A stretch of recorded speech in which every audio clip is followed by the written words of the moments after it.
Ito ang ating gagamitin na ingredients para sa flour tortilla. Cheddar cheese, beef toppings, sliced mushrooms, shredded chicken, chopped bell pepper, chopped onions, at ang ating flour tortilla.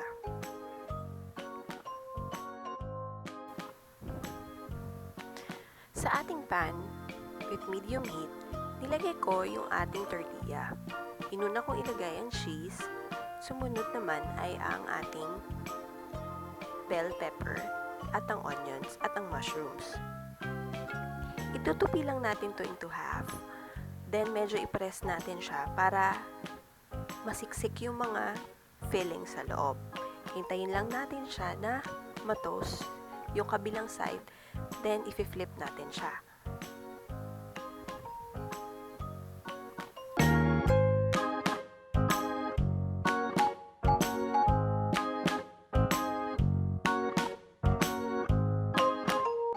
Ang isusunod ko naman ngayon ay ang chicken quesadilla. Same process pa rin. Flour tortilla, cheese, bell pepper, onions, mushrooms, at ang ating shredded chicken. Ang gamit ko nga pala ng chicken dito ay yung luto na. Pwede kang gumamit ng roasted chicken or fried chicken.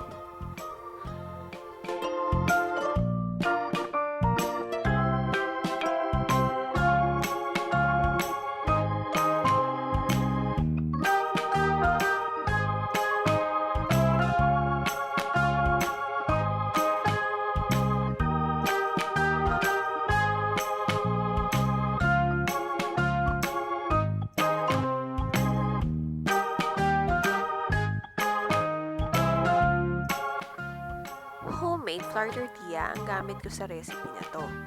Pero pwede rin kayong gumamit ng store-bought flour tortilla.